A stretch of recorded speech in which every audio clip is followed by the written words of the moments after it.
नोकर भरती, वाढती बेरोजगारी याबाबत नेमक्या कोणत्या उपाययोजना करण्याचे शासनाने ठरवले आहे? शासकीय कार्यालयातील अनेक आस्थापनांवर कंत्राटी तात्पुरत्या स्वरूपामध्ये नेमणुका केलेल्या आहेत, त्यांना कायम करण्याचा विचार केला पाहिजे।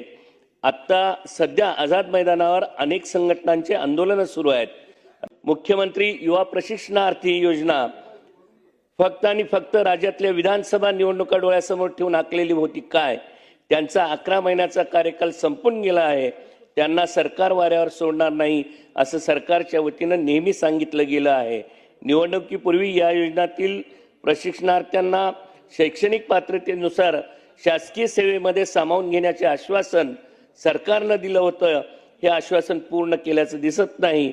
या प्रशिक्षणार्थ्यांना सरकारने वाऱ्यावर सोडून देऊ नये, यांना नोकऱ्यामध्ये त्यांच्या शैक्षणिक पात्रतेनुसार सामावून घेण्याचा प्रयत्न करावा। राज्यातील शिक्षक भरतीसाठी पवित्र पोर्टलची निर्मिती करण्यात आली आहे। महाराष्ट्र राज्य परीक्षा परिषदेच्या वतीनं 4 दिवसापूर्वी 20/2/2026 रोजी एक पत्रक काढण्यात आले आहे। यामध्ये उमेदवारांना शिक्षक भरतीसाठी केवळ 50 पसंतीक्रम नोंदविण्याची अट घातली आहे।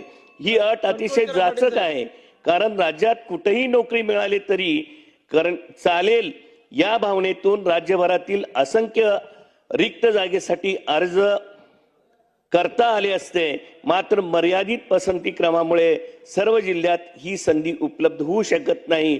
परिणामी उमेदवार कायमस्वरूपी स्पर्धेबाहेर फेकला जाण्याची भीती निर्माण झाली आहे। माझी विनंती आहे की लोकशाही व्यवस्थेमध्ये प्रत्येक उमेदवाराला प्रत्येक पात्र जागेसाठी दावा सांगण्याचा अधिकार आहे, म्हणून पवित्र पोर्टल भरती प्रक्रियेमध्ये मर्यादित पसंतीक्रमाची अट रद्द करण्यात यावी आणि तसा दुरुस्ती आदेश या ठिकाणी करण्यात यावे।